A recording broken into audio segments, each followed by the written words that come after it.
In the name of God, most merciful, ever merciful, and may God's peace and blessings be upon His holy Prophet Muhammad and the purified members of his household and progeny. Allahumma salli ala Muhammad wa ali Muhammad wa Jafar jami. Brothers, sisters, Assalamu alaikum wa rahmatullahi wa barakatuh. So this lesson is going to be the third and the last in the series that has to do with the infallibility of the prophets, or infallibility of prophethood. And as we said from the beginning, this is the series tried to establish first the necessity of revelation. So once we established that, we needed to talk about, once that revelation we established that it's necessary, we have to also establish that it's infallible, so that this communication that is taking place from Allah subhanahu wa ta'ala to human beings is actually being communicated and received in the same manner. There are no distortions, nothing is being lost in that way. And so we referred a little bit to that in the chain of transmission. We says that there's the communication is being transmitted from Allah subhanahu wa ta'ala to human beings. It goes through intermediaries, which we refer to as the angels, and we established the reliability or trustworthiness of the angels as well as the prophets. And then we talked a little bit more in depth about the necessity of making sure that the prophets themselves are also infallible. And generally speaking, the argument is based on the idea that if there's a problem in the transmission of the message, or if there's a problem in the people receiving and communicating the message, then that defies the purpose. In other words, Allah subhanahu wa ta'ala's wisdom in communicating revelation to human beings, the idea of having necessarily prophethood is nullified if that message does not actually take place. There's no point to a message if the message is not reaching properly. And then towards the end of that lesson, the last lesson, we also started looking a little bit into the nature of infallibility. So we mentioned a couple of times that there's a divine grace. These people are chosen from Allah subhanahu wa ta'ala, they are favored. And that's why Allah subhanahu wa ta'ala says that there's almost a seal of guarantee that these people are not going to take you in error. There are no mistakes, there are no issues, there is no forgetfulness, there is no intentional or non-intentional mistakes taking place from these people in their lives, which makes them entirely reliable in all affairs, including religion. If that is not established, then we have an issue with the message itself. Then we started looking into the nature of infallibility. Where does it come from? Is it something that is just imposed from Allah subhanahu wa ta'ala on these people? Or is there some secret to it, some source from which stems this infallibility that makes these people infallible? And so we presented three big theories around this. We said the main theory, the only one presented in the book that we're relying on, is basically the idea that infallibility stems from someone's true knowledge of reality. Because these people have a special kind of knowledge, an existential knowledge, they see things as they really are, then that prevents them from sinning. They see the reality of the sin as it really is. They do not see the part that we enjoy from the sin. They may see that from their human dimension, but they also see the ugliness of the sin in its true form. This is a type of knowledge, and we refer to that as an existential knowledge. And we said to refer back to the lessons that we gave in part 1, where we talked about different kinds of knowledge, and we said we're going to meet those later. So that was, generally speaking, the main idea presented in the book, and we complemented it with two other ideas to explain the source of infallibility of these people. The second one being that these people actually feel that they are in the presence of Allah subhanahu wa ta'ala at all times, or the presence of the divine, let's say. If you constantly feel that you're in the presence of Allah subhanahu wa ta'ala, truly feel His presence, then you will not dare, the idea will not even cross your mind to commit a sin. And that presence that they're feeling is different than the one that I have in theory. I know in theory that Allah subhanahu wa ta'ala is watching me. But do I really feel that in my being, that Allah subhanahu wa ta'ala is watching me as any of you are watching me right now. Well, so this is where we differ as human beings. Some people do feel that, and lucky for them, they are fortunate that way. And some people feel that at different times in their lives. And then there are people who feel that constantly throughout their lives. And so we're saying, in addition to their knowledge of the reality of a sin, or the reality of worship, or the reality of Allah subhanahu wa ta'ala and His attributes, for instance, they also have this constant feeling of the presence of Allah subhanahu wa ta'ala over them. And then the last idea we presented, or the last theory about this idea of infallibility, is that their infallibility stems from their love towards Allah subhanahu wa ta'ala. Just like someone would never want to do anything that makes their beloved, the one that they love and that they want to impress, they would never want to do anything that harms them. They would never want to do anything that makes them displeased or unsatisfied with them. If you really truly believe that you have true love, you feel true love towards someone, you would never put yourself in that situation. And we said prophets, messengers, and people that we're referring to as infallibles, they have that type of relationship with Allah subhanahu wa ta'ala. So this way we explain this idea of infallibility through three different means. And then we said the reality is all of them are present in them. So it's not one or the other. They actually do have that type of knowledge, and we have hints and glimpses of that in the Holy Quran, that they have a special kind of knowledge that makes them witness reality as it truly is. That's one. They also have a constant awareness and feeling of the divine presence in their lives at all times. There's no distraction from that. And then the last piece is they also have a true, sincere, pure love, very strong love towards Allah subhanahu wa ta'ala. There's a relationship of love between Allah and them.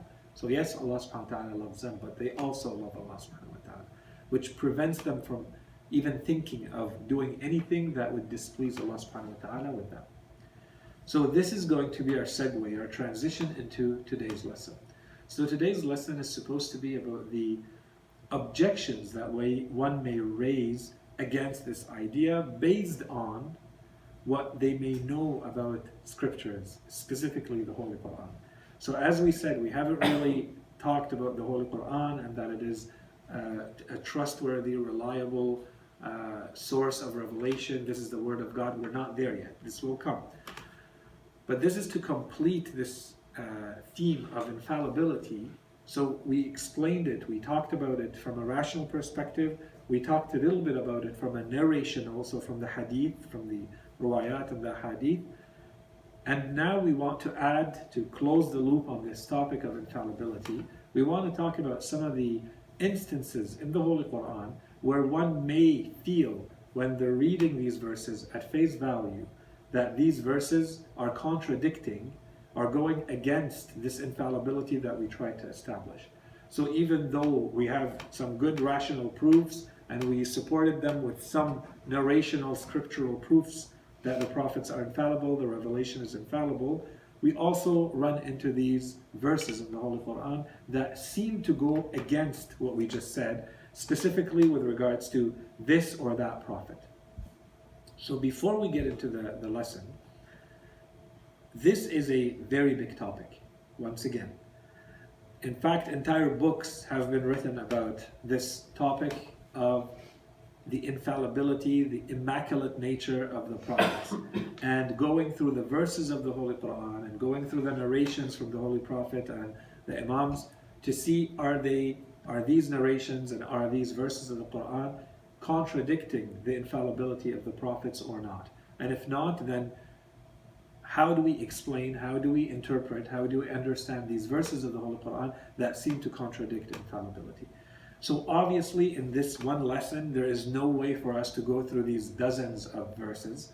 So all we're trying to do at this point and at this level for Islamic theology, all we're trying to do is basically to say that yes, there are verses in the Holy Quran that may be, at face value, if you read them literally, they may be giving the impression to someone who's not aware of the proper commentary, interpretation, understanding of these verses, they may be giving the impression that they're going against infallibility, and there are answers to that. Are we going to go into the detailed answers of them today? No. We're going to give a general quick answer to some of the biggest objections, but the reality is this would deserve a good series, either of Quranic interpretation, so we would go through the verses of the Quran, we would show the different interpretations, what different commentators have said until we reach the truth for each one of them. That's one way to do it. So for each of these verses, we would have to combine it with all the other verses talking about the same topic. We would go to the reports and narrations that talk about the commentary of those verses and see, because sometimes there's going to be contradiction between them, to choose the right ones to make it all make sense and give a cohesive and coherent story. So that's one way to do it, directly through Quranic interpretation, or through a series dedicated to the lives of the Holy Prophets. And then there we would look at the different chapters of their lives, including those that seem to be contradicting their infallibility, to see what's the proper interpretation for those chapters, those instances in their lives. So obviously we're not doing any of that now. More things to keep in mind, inshallah, for the future when we're done this series. So again, for today, all we're trying to establish is that generally speaking, these are the big objections that can come from the Holy Quran against the idea of infallibility for specific prophets, and a quick short answer to each one of them. We're not going to go into all the details, all of the different schools of thought and all the scholars and how they've interpreted and commented on all of these. Okay? So this lesson, the sixth in our series, this lesson is entirely structured as 10 objections or 10 questions against the idea of infallibility and an answer to them. So we're just going to follow the same order, and here and there we're going to complement the answers with a little bit more meat than what's in the book. So the first objection, and the answer to this, inshallah, should already be clear because we've already addressed it in a number of times directly, but here we're going to present it as though it's an objection.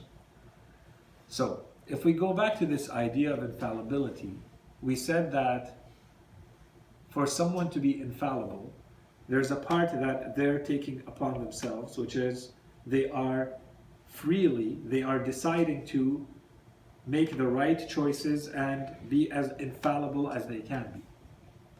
But we said our definition of infallibility goes beyond that. It doesn't stop at just not performing a sin. We're saying Allah subhanahu wa ta'ala is guaranteeing these people, and not only guaranteeing them in matters related directly to the revelation, to communicating revelation, it goes beyond that. And we put that under the general heading of a divine grace or a divine favor. In addition to all of their efforts, there's also a protection that comes from Allah subhanahu wa ta'ala to make them at the level of infallibility we're talking about when we're talking about prophets and messengers and imams. That kind of infallibility. Which is not the same as one of us having the discipline to live our lives and just not do a sin. This is different. Allah subhanahu wa ta'ala, in practice, may consider me as never having committed a sin, in the sense of never having intentionally wanting to commit a sin. But that doesn't mean that I'm actually not sinning. Or there are things beyond sins that Allah subhanahu wa ta'ala may require from these people, and inshallah we're going to talk about that at the end of this series, that goes beyond not just sinning, because these people have to have the attractiveness of being true spiritual, social, political leaders. So it goes beyond just not sinning. Okay? So we put that under the general heading of divine grace. In addition to their own efforts, there's an additional divine grace. And we stopped there. Let's continue from that idea. So if the infallibility is coming to them from Allah subhanahu wa ta'ala, then what's their merit? Why do they deserve any reward for any of their work and their efforts, if this is coming to them from Allah subhanahu wa ta'ala? So do they deserve any of the reward that we say they have? We believe that they all have this immense, gigantic reward that goes beyond the reward of any of us. Why? If Allah subhanahu wa ta'ala is just giving them this infallibility, then maybe I'm as, if not more, deserving of the reward than they are, if it's just easily given to them. So the first part of this objection, the first part of the answer is, what's implied in all of this, what's going unsaid, what's not being emphasized, is that the reward and the merit is entirely based, as we have said again and again, and that's why we spend so much time talking about this topic, about your freedom. The freedom of choice, or the freedom of will to choose the act that you want to perform as a human being. If we're saying that whatever the divine grace may be, no matter what details we want to add, if we're saying that this divine grace is compelling them, is taking away from them their ability to make a choice between sinning and not sinning, if they lose that ability, they're no longer able to commit the sin and not commit the sin. They're forced to choose the right way. Of course, they don't deserve any reward. And this is where we have to make the link back to the nature of infallibility. We never said that Allah subhanahu wa ta'ala is forcing them. We said, one, they have knowledge, or two, they have the feeling of the divine presence, or three, they have love towards Allah subhanahu wa ta'ala. Any of these theories does not take away any of their freedom to choose to sin or not to sin. They can still sin. With all the knowledge that I have, I may still choose to sin. And we know that knowledge on its own was not enough. In the case of Satan, for instance, Iblis, and the way the Quran describes him, or Amir al-Mu'mineen alayhi salam in Nahj al-Balagha describes him, we see the type of knowledge that he had. He didn't lack knowledge, and yet at the end he chose to disobey. It was not a lack of knowledge. So knowledge is one thing, but it's not a compelling force that will force you to do or not to do. It's one more tool that should make it clearer for you, that should make it more obvious, more manifest to you which choice should be the right one. But there's no guarantee. The same thing for divine love, the same thing for feeling the divine presence. So if anyone says that there's something being imposed by Allah subhanahu wa ta'ala on these people to basically chain them, tie their hands, limit their ability to choose their act, yeah, we will have a huge problem with that. But so long as our interpretation, our understanding of their infallibility does not limit their ability to sin, they can all sin, but they choose not to, then we have no issue with the merit and the reward. Okay? So that's the main answer. Are these people, when they are performing whatever they perform, all of their deeds, all of their actions, do we say that Allah subhanahu wa ta'ala, based on those actions, He's choosing them, or did He choose them from before? What we believe, and this is a huge topic that we're not going to get into, but we mention it quickly. We believe that these people have been made infallible since the moment they're born. They are never in a situation where they have committed a sin or done anything that makes them repulsive or unattractive to people. So we cannot limit everything that they have, their infallibility, we cannot limit it to what they do. So the question then becomes, so how does Allah subhanahu wa ta'ala choose these people? Why is it them? Why did He not give me this grace? Why did He not give me this divine favor? And so here, this is why I'm saying this is a very big topic. It's not addressed at all in the book. Very quickly, there's multiple answers we give to this. The idea is those people, first of all, in their daily lives, they show when they have been given the choice, once they are in this world, when they are acting, they're always choosing the right action. So there's something that comes, there's a divine grace that comes to any human being who keeps, every time you choose the right thing to do, Allah subhanahu wa ta'ala favors you with the grace. That's everybody. And the more you do, the more grace and favor you get. And this is a law, and inshallah, one day we'll have a chance to go into Quranic commentary and we'll talk about these verses that seem to be universal laws of the Quran. And one of these laws is, Allah subhanahu wa ta'ala says, those who struggle and strive for us, we will guide them towards our paths. This is a law. Allah says, you make a step towards me, I'll make 70 towards you. But you have to make a sincere step towards me. Okay, so those people are living constantly in that. There's a favor that they get. But it's not limited to that. There's more. So where does the more come from? This is where we have to go, and there's different answers, but they're all the same. There's different angles to the same answer.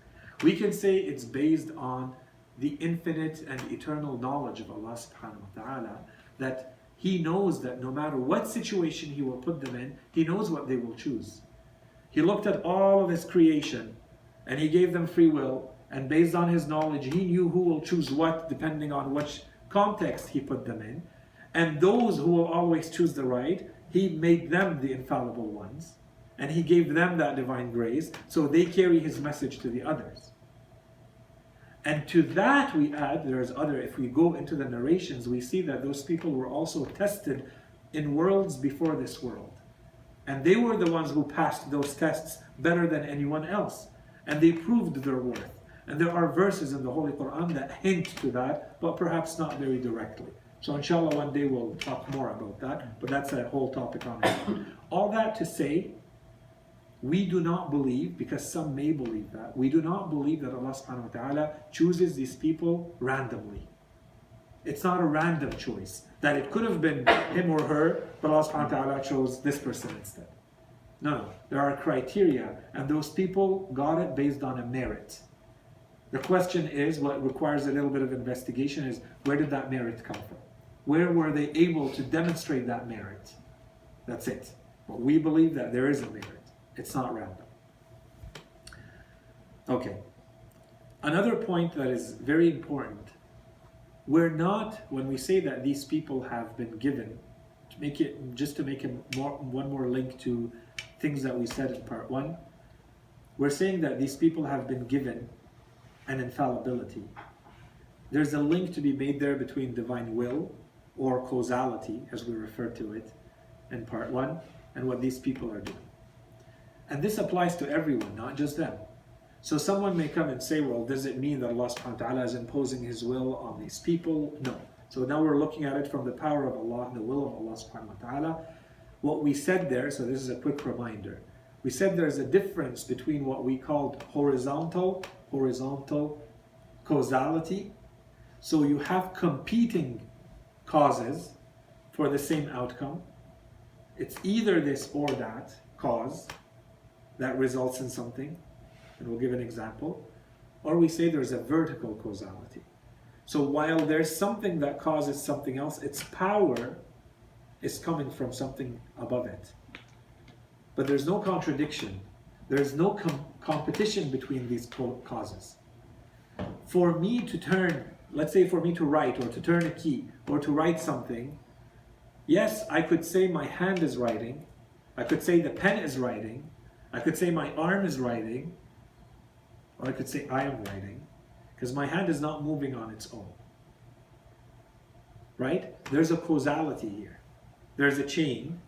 The power to write comes from my hand, but my hand is not autonomous in its power to write.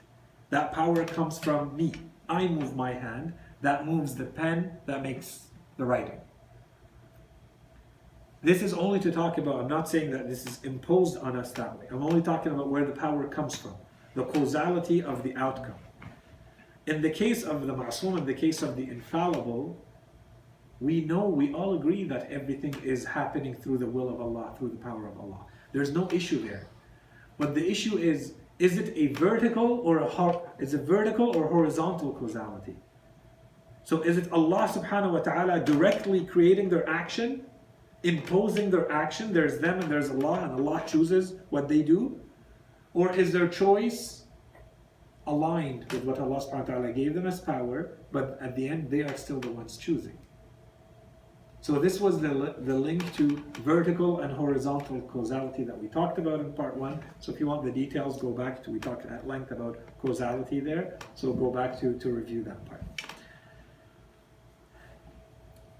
Next point is, someone may object that while we agree with the general principle, that what we said, in that these people don't lack the freedom to choose whatever they want to, however they want to act, of course it's a lot easier for someone who has all that knowledge who has all that divine grace, whatever that grace may be, to choose not to sin?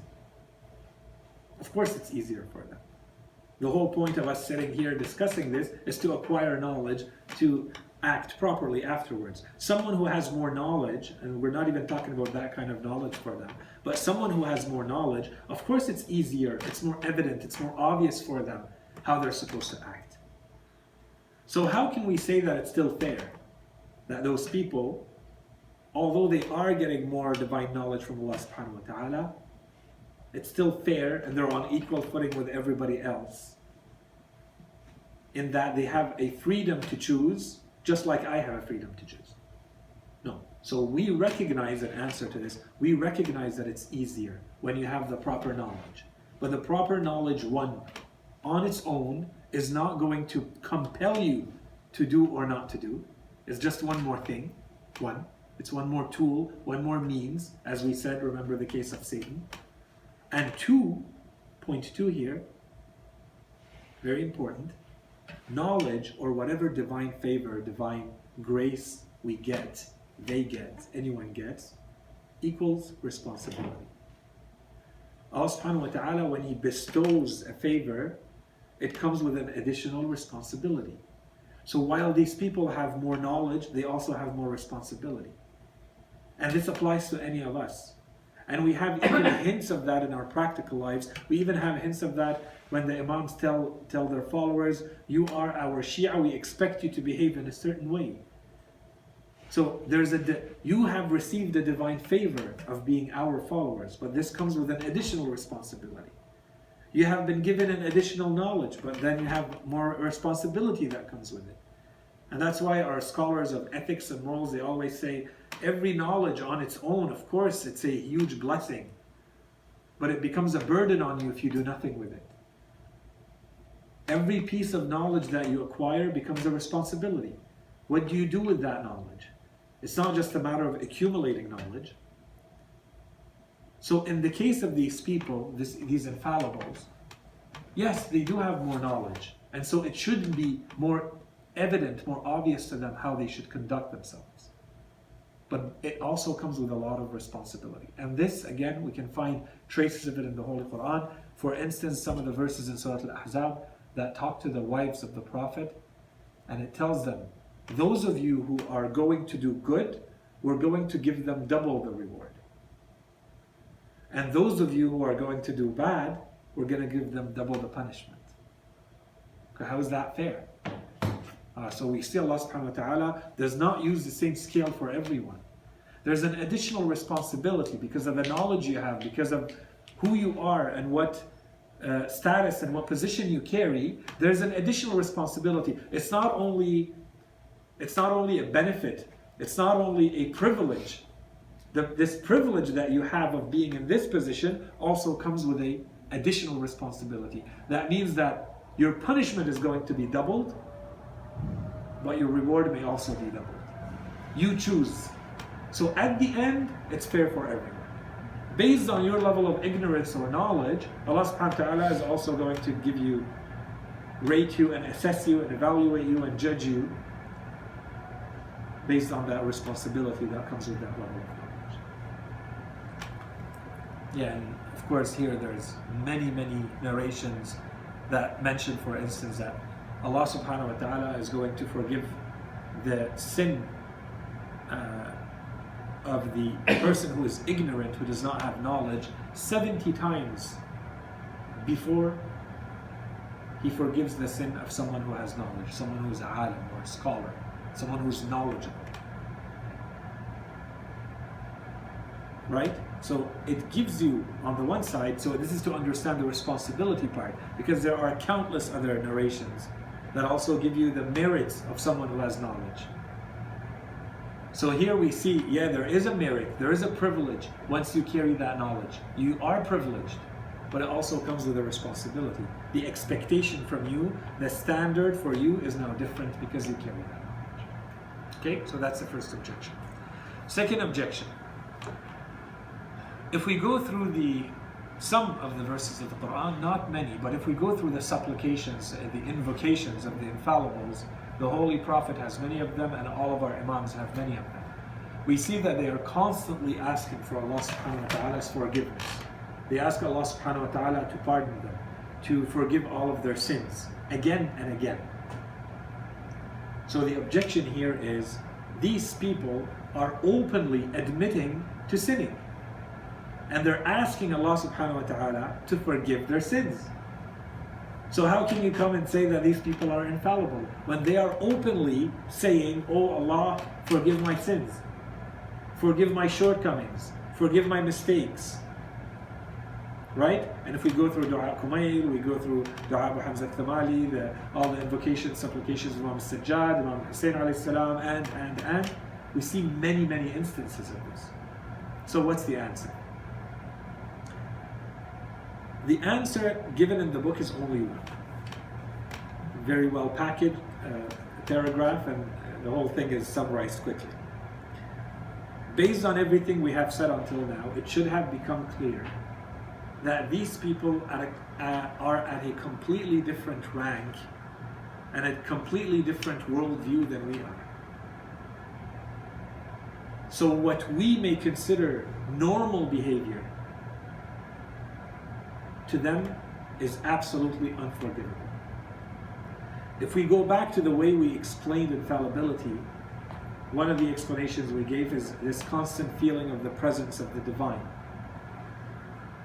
If these people feel that they have been distracted from being fully aware of the presence of Allah subhanahu wa ta'ala, they feel that this is a sin. And sometimes this is not even intentional. As a human being, you need to rest.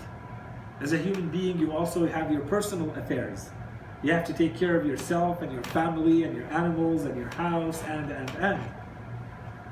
These people consider those moments a distraction from being fully aware of Allah subhanahu wa ta'ala as they would like to be. So what they consider to be a sin, to us is not a sin. And the manner in which we explained what a sin is, when we talked about the definitions of a sin before we started to get into the arguments for the infallibility, we said that it needs to be something that you commit intentionally and you break a divine law, a divine prohibition or a legislation. So these are not sins in that sense. In the technical sense, they're not sinning. By their own standards, they feel that these are shortcomings, that they wish that they were better. And this is why we have narrations from the Holy Prophet and the Imams that say the mistakes of those who are good are the sins of those who are much better. Those who are the highest ranks of purity, they consider that good, that thing that you consider to be good, they consider that a sin. They consider that a shortcoming. If we take an example of someone who just entered Islam, let's say they should just learn how to pray, and you watch them and they perform their first prayer as a Muslim, and you notice that there are some inconsistencies, there are some issues in the way they pronounce, the way they perform the prayer. You look at that and you say, it's not a perfect prayer, but based on the context of this person, this was an amazing deed that they just did. You have to congratulate them for that. This requires a ceremony for what they just did. But I can't take that standard and apply it to someone who has been a Muslim their whole life. The expectation for them is to pray a lot better. The standard is different, the criteria is different. So in the case of these people, the standard is different. I cannot see them viewing what a sin is the same way I view a sin. Of course, there's a minimum that applies to all of humanity. But at their level of purification, at their level of proximity to Allah subhanahu wa ta'ala, a sin is not lying and stealing. A sin is being distracted from being aware of Allah's presence at all times. Okay? This is the answer that is given in the book. This question has received many, many answers over time. Okay, if we go back in the past 12 centuries of Islamic theology, we see that this question has been addressed multiple times and there are many answers to it. So I'm going to list a few of them very quickly, other answers that we can give and we find in the works of different scholars without going into too much detail, just to give you a kind of a taste of the different answers we have to this. So don't forget, what we're trying to answer is this objection that we find in the invocations and the supplications, the ad'iyah of the infallibles. We find this constant request for Allah subhanahu wa ta'ala to forgive their sins. So how do we explain that? So we gave one answer, and that one is present and available in a lot of the works. What other answers do we have? One answer is they're trying to teach other people how to ask for Allah's forgiveness. Okay, so this comes in different, each one of these has, different nuances. We're not going to go into those. Okay, but generally speaking, one argument is that they're trying to teach other people. They're educating, it's pedagogical. They're teaching other people how to ask for Allah subhanahu wa ta'ala's forgiveness. So one version of this is, while they are also asking for Allah's forgiveness, based on answer number one that we already gave. And two is, no, they're not even asking it for themselves, they're just teaching others. And we're not assessing these, okay? We're not saying which one is more valid. It's just to give you a hint of what you may find in the works, let's say what Shaykh al-Saduq says, Shaykh al-Mufid, and others. A second theory, or a second answer to this, is that they're asking for Allah subhanahu wa ta'ala's forgiveness on acts that are considered discouraged in our religion. So they're not talking about sins.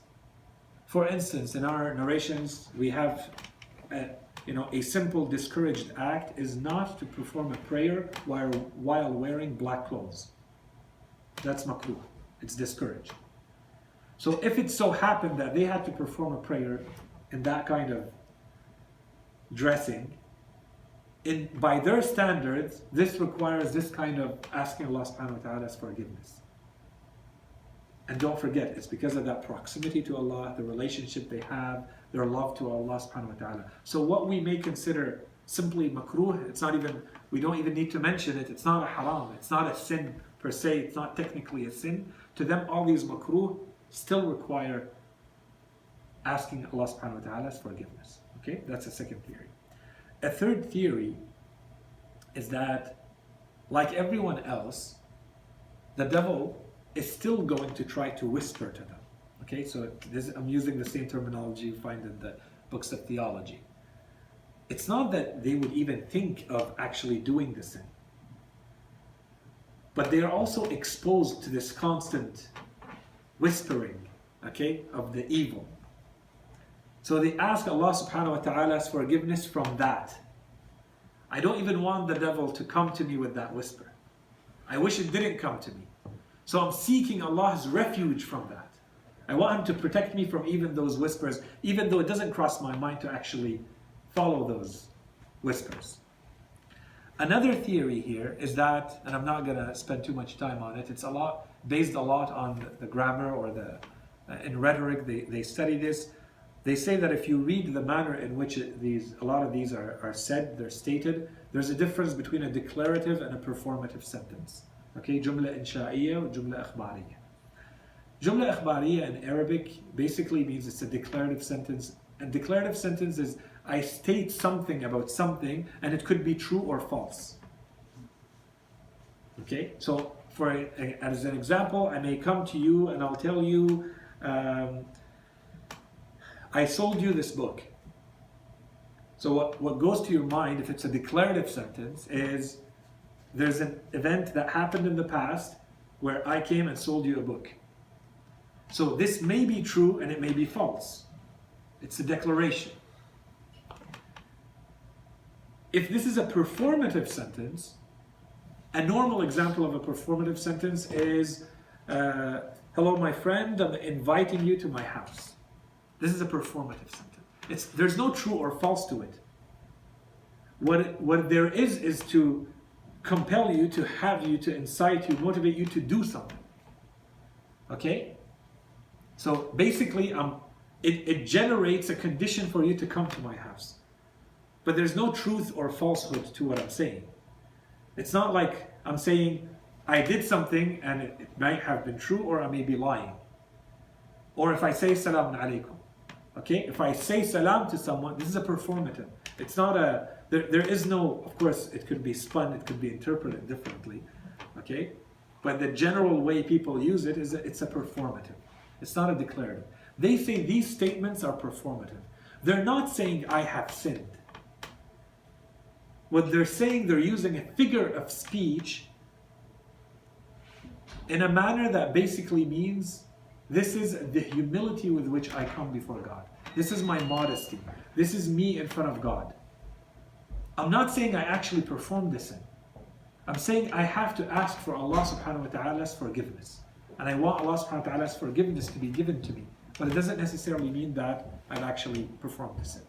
Anyways, this one is a little bit more nuanced.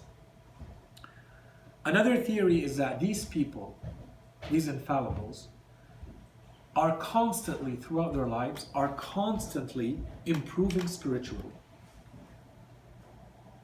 So the rank that they were at yesterday is not the rank that they're at today. And so when they view the rank, the lower rank at which they were, they ask for Allah subhanahu wa ta'ala's forgiveness. When they get more knowledge, when they get more purity, when they get more proximity to Allah subhanahu wa ta'ala, they see that there was a shortcoming, that they were much lower than they are today. So they're asking for their state when it was at a lower level. Okay? And there's a lot of evidence for that, and again, we're not going into details. Another theory is they are talking about their deficient human nature. They're not talking about themselves as me or as you, as a specific person.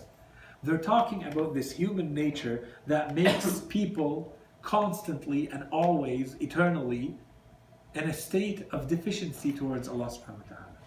What human being can be in a state, a perfect, absolute state of worship and thankfulness to Allah subhanahu wa ta'ala at all times? A human being needs to rest. A human being needs to eat. A human being procreates. A human being has inclinations. Just fighting that inclination to a human being makes them deficient in that way. They're not absolutely in a state of worship of Allah subhanahu wa ta'ala. There is this constant struggle that requires discipline. So this theory says this is what they're asking forgiveness for. Okay? Another theory, another answer is they feel that they have received more divine grace, more divine favor than anyone else. And so they want to be thankful for that. They don't want to be thankful like other people are thankful. They feel what Allah subhanahu wa ta'ala has given them. They understand what Allah subhanahu wa ta'ala has given them. If I give a little diamond to a child, they may find it cute and nice and sparkly and play with it a little and throw it. But if I give it to someone who understands what the diamond is, they're not going to play with it or treat it in the same manner because they understand what they've been given. These people understand what they've been given and how much more they've been given than anyone else. So they feel that their state of worship and thankfulness towards Allah subhanahu wa ta'ala has to be that much more. So they're constantly in that state. Quickly, the two last theories here. The collective awareness. This is when we say that these people don't only look at the world through themselves as an individual. They are part of a community. They are part of a society. They are part of a species. They are part of a history. And we can take, simplify the examples to our lives. If you're in a situation where, let's say, you're with someone in front of someone that you really respect and you want to impress. You have a lot of admiration for that person. You consider them holy and sacred, and you're in their presence, and someone does something extremely indecent or disrespectful. You may apologize to that person on behalf of that person who just committed the indecency or the crime or whatever it may be. We do this in our lives. So these people who are constantly in the presence of Allah subhanahu wa ta'ala, and yet they are witnessing the rest of the people around them and the rest of the species, the human beings, constantly disbelieving Allah subhanahu wa ta'ala, constantly disobeying Him, constantly sinning, stubbornly sinning. They are always asking for Allah subhanahu wa ta'ala's forgiveness because of that. This is a collective request from Allah subhanahu wa ta'ala to give them forgiveness. Okay? So it's beyond them. They are a part of something greater and bigger. And they're witnessing it and they're seeing it, and they feel how indecent it is to be performing these kinds of acts in front of Allah subhanahu wa ta'ala. Okay? And the last quick answer is asking for Allah subhanahu wa ta'ala's forgiveness, asking repentance from Allah subhanahu wa ta'ala from one's sins, whether one has performed sins or not. The act of asking forgiveness from Allah is in itself a form of worship. So no one can come back and say, but have you actually committed a sin? That's secondary. Just asking for forgiveness from Allah, which is basically going back to Allah, recreating, strengthening, solidifying the link with Allah subhanahu wa ta'ala, that in itself is a form of worship.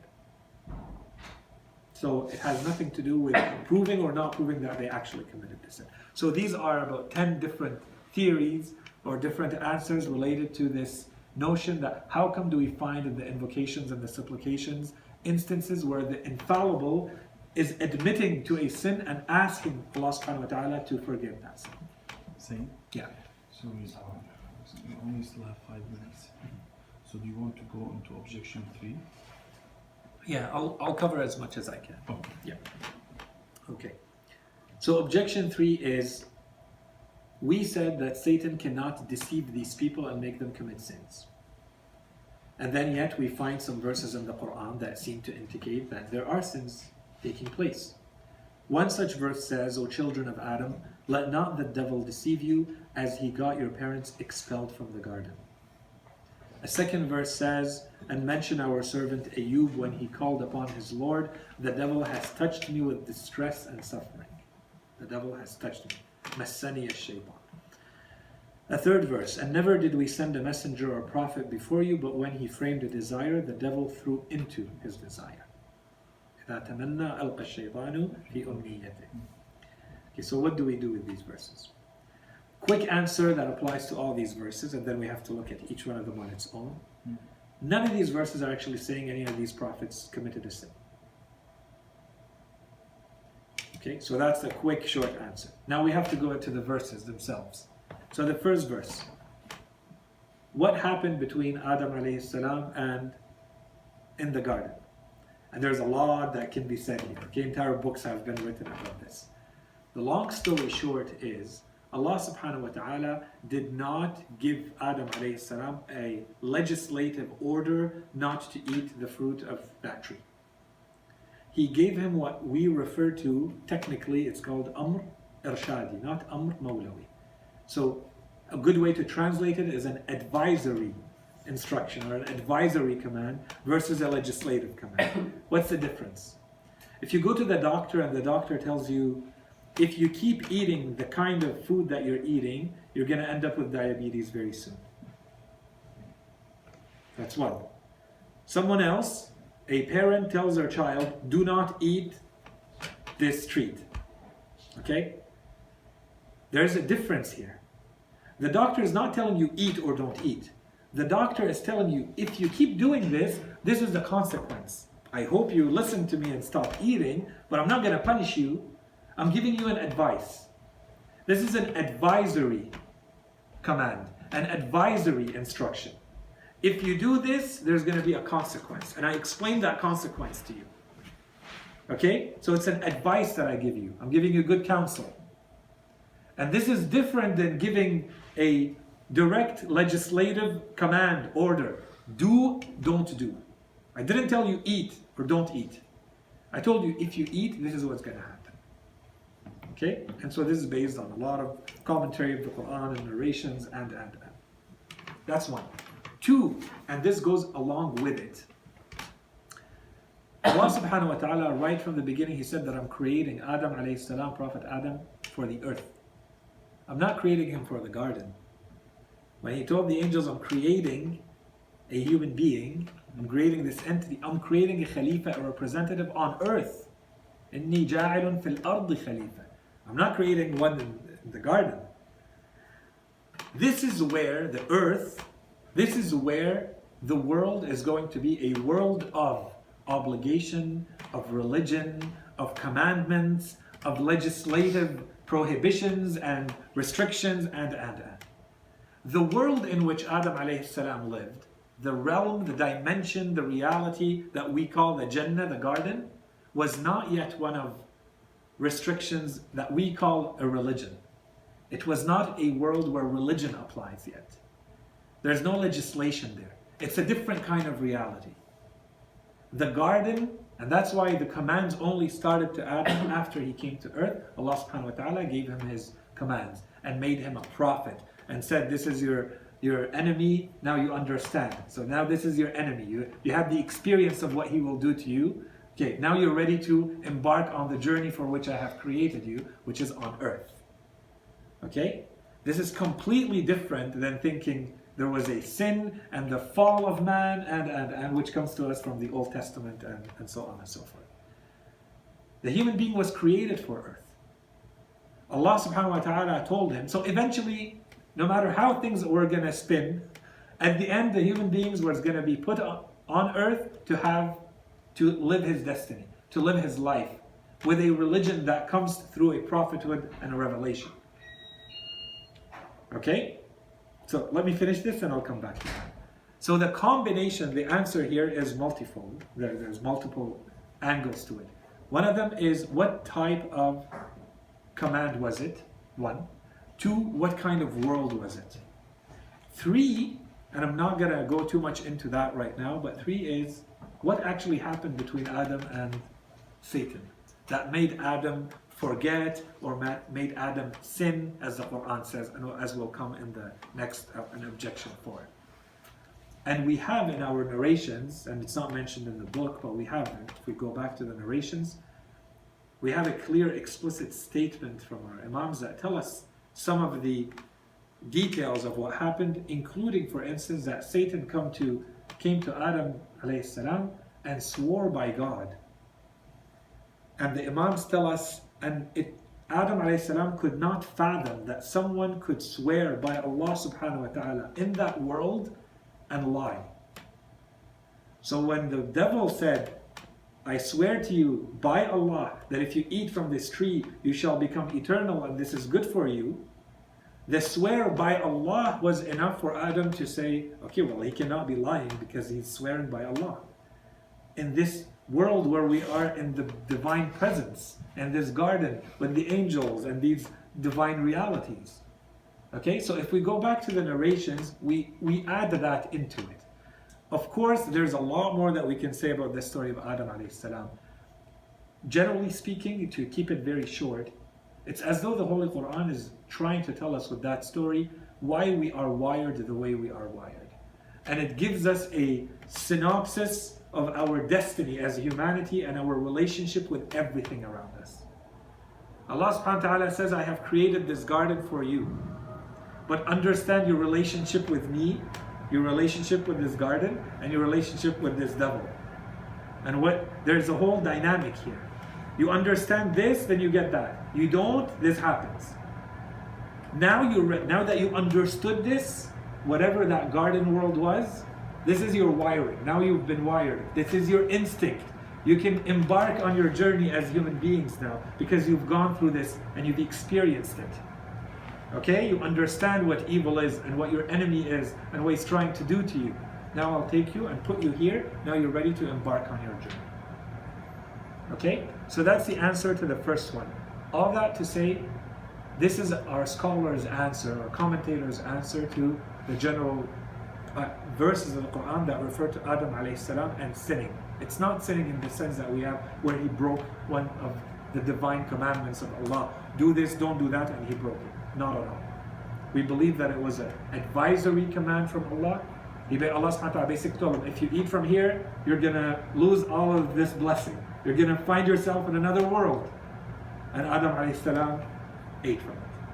And he found himself very quickly in a completely different reality. Okay, that's the first verse. Very quickly, the two other verses. Again, we can't go into the details here, but Ayyub alayhi salam job, prophet job, Ayyub alayhi salam, the verse in the Quran is not saying that the devil deceived him in any way to make him sin. He's asking Allah subhanahu wa ta'ala for his support, for his protection against what the devil is doing in terms of the torment, the difficulties that he has created in his life. And this may be direct, okay, and we have some narrations about that, but it could be indirect. We have narrations that say the devil came and deceived the people in the town of Ayyub alayhi salam, this is one of the tests, and they took him, they carried him, and they threw him when he had fainted, and they threw him out in the desert. Okay, so this is indirect. It's still the devil doing it.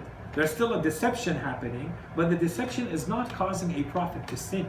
So when Ayyub alayhi salam is asking for Allah subhanahu wa ta'ala's protection and support against the devil, or the devil has massani ash-shaytanu binusbin, nusb is making me tired. Okay, he's draining me. He is creating situations that are extremely difficult. My life is full of hardship because of him.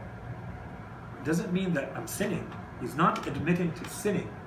Okay, and this is what the main objection. These verses are proving that Satan is actually deceiving the prophets, and you said he doesn't deceive them. No, the verse doesn't say that he has deceived him in the sense that he makes him sin. Okay, and the last verse, when the Quran says there is no messenger or prophet who has been sent to human beings except that when they desire, and the verses do not give the details, okay? So it's all in the details. When they desire, Satan throws something into their desire, and of course the verse continues. Is the verse saying that Satan or the devil or evil is reaching the intention, the desire as in the intention, the niyyah, the thinking of this prophet? Not at all. What do prophets desire? They desire to guide the people. They want to create, their desire, their intention is to create a world where people believe in God and follow God. They're guided. What does the devil do? He creates obstacles to that. So this is how Satan comes to create, he hampers, he puts sticks in their wheels. Okay? Their desire is to create a certain world, and the job of this devil is to come and try to create obstacles so that that desire never becomes a reality, fully implemented on the ground, on the field. Okay? Again, it's not saying that the devil has somehow an ability to reach the intentions, so that, for instance, while the prophet wants to guide people, the devil will tell him, well, guide them for your own popularity. Guide them to make more money. That's not what the verse is saying. The verse is saying when the prophets desire, when they have an intention, when they have a niyyah, the devil comes and tries to mess with that niyyah, to create obstacles and problems and hardships so that the niyyah never happens. And the continuation of the verse is Allah subhanahu wa ta'ala nullifies, abrogates what the devil throws in there. Okay? And so this is kind of a philosophy of history. In the end, truth will win. But there's going to be a lot of obstacles that the devil is always going to be throwing in there, and truth will continue to prevail, and so on and so forth. This is a dynamic, ongoing forever. I think we're going to stop here at objection 3, just so that you know, as we said, there's 10 objections here. We're trying to go as fast as we can through them. This usually lesson, I've seen others teach it in 4 and 5 and more lectures. I'm trying to condense it into these. There's a lot to be said, and I'm sure you guys are full of questions and comments and discussions about all of this. So inshallah we'll continue next time. Wa sallallahu ala sayyidina Muhammadin wa ala alihi at-tayyibin at-tahirin. Allahumma salli ala Muhammad wa ala Muhammad. Thank you, Sayid. So just the priority for the question need to be strictly related to the objections that the Sayid covered. The priority will be for the sisters. After that, the priority will be for the people who are following regularly the course. Then, if no one has a question, for our guest. So, sisters, any Yeah, questions? sure, I have a question. So last time you mentioned that there was a verse, I can't remember which one, I have to look through my notes, but saying basically the infallibles and the prophets that are all the prophets that are infallible are so high that the devil can't even reach them, like it's out of his power. So how does that like relate to the verses that are here? Mukhlas. Yeah, so this was under the topic of mukhlas, and we said there's we spend a little bit of time explaining the difference between mukhlas and mukhlas, and we said mukhlas is someone who has been chosen, selected by Allah subhanahu wa ta'ala. It's a passive form of the verse. It's not mukhlas, where I'm seeking to be pure and sincere. It's I have been made pure and sincere by Allah subhanahu wa ta'ala. So the main point about these verses that we talked about, and this is a direct objection to that specific point, is are these verses saying that the devil is able to deceive them in the sense of making them sin? And so our answer, I don't know if it was convincing or not, but our answer, our claim here is that no, the devil cannot make them sin. So they are guaranteed against sinning. They are guaranteed, they are protected from sinning through that infallibility that Allah subhanahu wa ta'ala referred to as mukhlas. Does it mean that the devil can have any impact on their lives? Of course. Directly and indirectly. So directly, there are narrations, for instance, we have that say there was a period of time where the devil could appear to people himself, and that ceased at a certain point. He decided not to do it because he was helping out and he saw that he's being beneficial, and that's not the point. So he stopped. Okay, he appeared to certain prophets and they asked him some questions to see what were their weaknesses according to him, and they said he never showed up after that, for instance. Okay, so the idea is whether it's direct or indirect, like we just said. Indirect as in he may not be able to impact the prophet or this messenger or that prophet directly, but he can turn the people against them. He can deceive the people so that they turn against him or become real obstacles to that mission. And he can turn their lives into we would refer to it as a living hell, as he did for Ayyub alayhi salam, for whatever reason, because he wanted to test. His claim was that Ayyub alayhi salam had an easy life. He had everything. Allah subhanahu wa ta'ala had given him everything. So he has no reason not to be thankful and not to be a good servant to Allah subhanahu wa ta'ala. So the tests came to Ayyub one after the other, and every time Ayyub alayhi salam became closer to Allah and had more proximity despite all of that. All of this to say, the interaction or the area of activity of the devil in all of this is not ever leading any prophet to perform a sin. And this is the point. So while we're saying that he doesn't reach them, the point is he doesn't reach them in the sense of having the influence, having the ability to whisper the sin so that they commit the sin, like he does to us. There's a protection, a divine grace. Otherwise, the purpose of prophethood or revelation falls apart. So Allah subhanahu wa ta'ala would have no point of sending prophets if the devil can reach them the same as he reaches me. Then how do I know what is coming from the devil and what is coming from the prophet in these cases? Especially in cases, and inshallah one day we can talk about this in more advanced discussions, but it's part of prophethood and it's part of revelation and it's part of religion that as commoners we are confronted with situations that may be beyond our intellectual capacity to understand what's going on. It's part of religion. And at some point, I have to submit to Allah subhanahu wa ta'ala. And I submit to Allah through this person. This person may be doing or asking me to do something that I completely disagree with. And if we, inshallah, we can do that through studying the life of the Holy Prophet and how the companions were with him. They were sincere. In a lot of cases, they were sincere, they were true, but they completely disagreed with what the Prophet is saying. So unless I have a full submission in this person, and I know that no matter what they're telling me, it's coming from God, then why do I follow them? I'm completely in disagreement with this. I think in this war, if I do it like you're asking me, it's going to lead to all of us dying. Why would I go there? So it's easy to say, but you have to put yourself in that situation, living it. And if you're in that situation, then what makes you still follow that person at the end? It's your belief that they're infallible, that what they're doing is not coming from them or Satan. Okay, so this is the point is, and what we're trying to establish with this objection is the devil is able to have a direct or indirect activity impact in their lives, but not in the sense of making them sin. Okay, so this is the point. Do we have any prophet or messenger who ends up breaking that seal of trustworthiness that we have with them? The reliability the reliance on them, that whatever they're telling us and whatever they're doing is 100% compatible with what Allah subhanahu wa ta'ala wants from them. Which we call, if they break it, that's what we call a sin. We need a guarantee that this does not happen. So we're trying to establish with this objection that even the verses of the Quran that may hint to the idea that this happened, those verses are not saying that that's what happened. Those verses are saying that the devil does play a role, but not in the sense of making them sin. It plays a role to make their mission a lot more difficult, but the Prophet is strong and steadfast in his mission and very clear that there's nothing that makes him want to sin and not sin. He doesn't go down that spiral like we would. Okay, so that's this objection. It's a very good question. Any other questions from the sisters? Okay, so we understand that they're infallible and they don't commit sin, and when we say commit a sin, you have the intention to do the sin, right?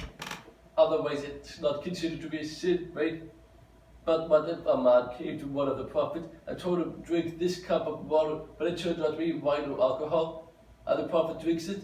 Is that a sin? Because it's an interesting, but it makes him impure. So is that a sin or not? Can he be tricked as such? Or is it because he had the knowledge of the unseen that prevents him from drinking that because he knows he's lying? Yeah, so you put a lot of stuff in that question. So let's talk very quickly about the knowledge of the unseen. I'm going to start with that, a quick comment, and I'm going to come to the Can you repeat the question? Yeah, I had a question Yeah. about So the question is basically you're saying can a prophet, let's say, be tricked and unintentionally do a sin, commit a sin, unintentionally? That is sin because they had the intention to do the sin, but it's something impure. Yeah. Okay. Yeah, something impure, let's Yeah. say. So it would make them impure. Yeah. Like, let's say they would eat or drink something that is not halal because it's not pure, Right. but they would do it only by mistake. They don't know, not intentionally, Not right? intentionally. So it's possible. Yeah, No, so they is it just- possible or not, one? And then two, can they rely on their knowledge of the unseen, let's say, or the unknown for that, to prevent that?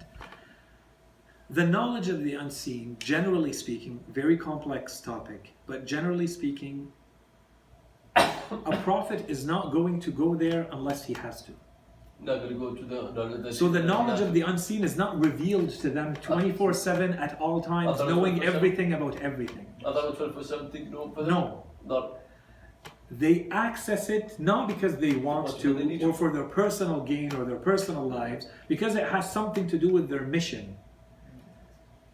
When it has something to do with their mission, with religion, not them, it has to do with religion, with saving religion, with clarifying it to the people, with making sure that the Quran or religion or the mission is reaching the people properly, then there is something that falls under the miraculous and the unseen and. Okay? That's one. So that's a general principle. Inshallah, one day we can talk a lot more about that. But that to keep in mind. So will he know for no other reason than just to know that this is wine and not water? No. will he know. No, he will not know. Unless he goes to Unless he goes there. Unless he needs to go there. And how he needs to go, that's up to him. I don't know. I'm not a prophet. How they know where they need to go and where they go, that's them. That's their role. Okay? And we have verses and we have narrations, a lot of narrations, especially from the Imams, that explain that. Okay? Exactly how it If happens. someone wants to embarrass the Imam, sometimes. For instance, but the problem is when you embarrass an Imam, you're not embarrassing the Imam, you just embarrass religion. He represents religion, he represents God, he represents the truth. So if you're able to do that, then the truth fell. The Imam ate something haram. The Imam was unable to answer a question that he should not know the answer to. So Allah subhanahu wa ta'ala gives him the knowledge right away, so that the truth remains dominant, so that there's no reason for people not to believe in the truth. Okay? This is different than saying he just knows all the time. They don't know. And we have so many narrations and so many verses that say they don't know. What they know is what Allah teaches them.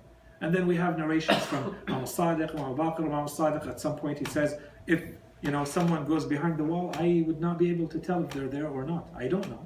And he's basically giving an example of something very simple. And some scholars say, this is taqiyya, this is concealment. No, it's not. The Imam does not need to know if someone is behind this wall or not, unless he needs to know, because it has a religious reason.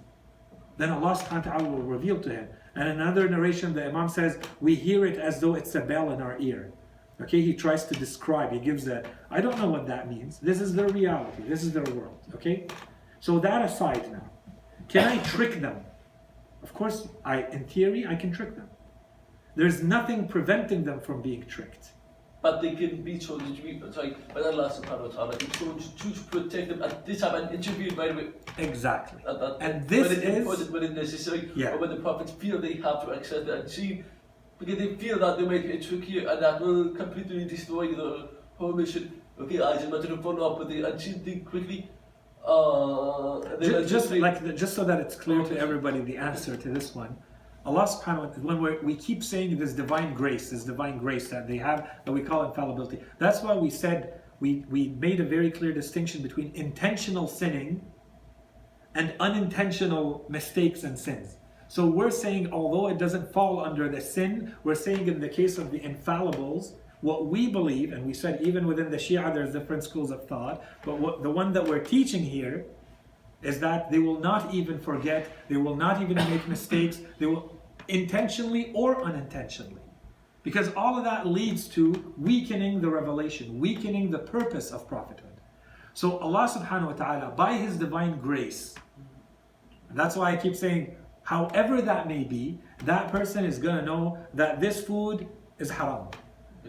So this may be through their access to the unknown, or Allah subhanahu wa ta'ala changes their circumstances. And the truth is, for us, in our lives,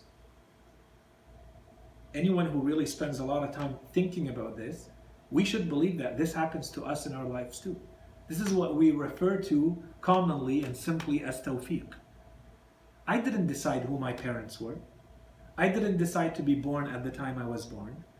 There's an infinity of factors always interacting with each other that makes me who I am, that makes me decide what I decide. All of these have to coincide in a certain way for me to be who I am and where I am and to decide what I decide. So when I say Allah subhanahu wa ta'ala, may He give us the tawfiq for something, I may want something, but the conditions and their circumstances don't lead me to go there. I want to help people, but the conditions don't allow me to. Okay, but in the case of the prophets and the messengers, if this tawfiq doesn't take place, we have a problem. Because it means their mission is incomplete. So there has to be a constant divine favor and grace, not to them, of course to them, but not to them as individuals. This is His mission. This is the point of their sending, right? Okay. Thank you, question. Yes. Answer for this one. No time. Yeah. So the question about what you said earlier, that they don't typically they see things as it really is the reality of things. What do you mean by that? Do you mean the unseen, or do you mean the true physical understanding of this thing? Not how to word it, but both. Yes. So Yes, they do have a different. That's what we believe, that people who have a purity, a purification of their spirit, of their spirituality, they witness the world differently. And a different reality, right? They can see it like the actual some kind of negative thing about it. Actually, They see, for instance, a certain sin may have a certain smell that someone else may not smell. This is just to give a simple example to make it very physical. Like gossip. The Quran described it. Right? Yeah, exactly. The Holy Prophet made it appear in some of the narrations when, a woman was mentioning one of her friends in ghibah, and the Holy Prophet told her that, and the Quran says it's as though you're eating the flesh of your brother while they're dead, the dead carcass of your brother, and he told her spit, and she actually spat something. So on one side we can say this is a miracle. She actually spat something. And about a miracle of that time, I don't know. Of course, so we can say this is a miracle. But if the Prophet lives in that kind of world, where to him this is what the ghibah is, well, to me there's something enjoyable about the ghibah because I'm gossiping and I'm talking about someone and I don't see the ugly side, the reality, the ugly. That's why I said the ugliness of the sin is real to them. To us it's theoretical. And then this is another topic that inshallah in akhlaq, in a lesson of akhlaq, we can go through the verses of the Quran when they talk about the punishment that go with a certain action. And we have to go into those verses and see, is it a metaphor when the Quran says those who eat the money of an orphan, it is as though they have eaten hell in their belly. Is that a metaphor or is that real? But I don't see it in this world, and I'll only see it in the hereafter, because نَظَرُكَ الْيَوْمَ حَدِيدٌ, as the Quran says. Now you see the reality, the veil is lifted, so you're going to see things as they really are. We're just going to give you back your deeds, but now we're going to give you the real form of the deeds. In this case, this was paradise and heaven, and in this case, it was hell and a fire. Okay, inshallah, we'll go there in a lesson of Islam. There was one more question. Let's take it. Yes. So we'll end with this question. Yes, please. Yeah. Thank you very much. It's some sort of a side question. So you mentioned that, just please answer if you see fit.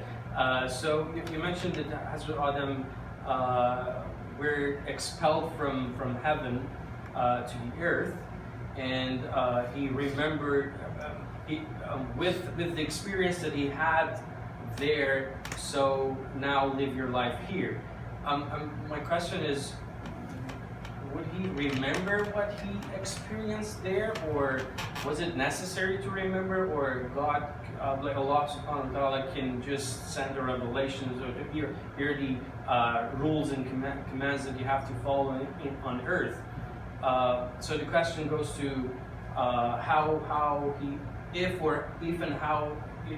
he remembered the experience when he expelled to the earth. Very short answer is yes, he remembered.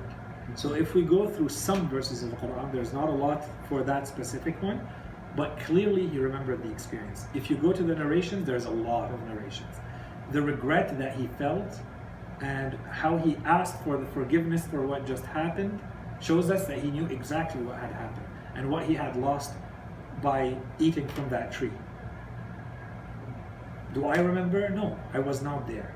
So to me, it becomes more of a metaphor, and for me to understand my nature and my relationship with the devil and my relationship with the world, it becomes more metaphorical and more theoretical. But for Adam alayhi salam as an individual, no, he went through it. And so, you can link that to genetics, you can link that to whatever, descendants, and whatever happened to him is somehow in all of us, and that becomes our instinct today. That's how Allah subhanahu wa ta'ala ordered the world. So that this first human being goes through that experience and he remembers it clearly. He knows exactly what happened, and then he lives the rest of his life on earth based on that experience. That's the whole point of that experience. Okay? So for us, there are things mentioned in some verses of the Quran and some narrations, it seems that we don't remember them. That would have happened to us in previous worlds. Okay, if we want to refer to them as worlds. They don't apply to us in the same way. So they become more metaphorical or theoretical for us. So it's a matter of believing in them and explaining or understanding our reality based on that. It adds an interpretive dimension to our experiencing of the world. I don't, inshallah, that answer. أحسنت حسين. اللهم صل على محمد وآل محمد.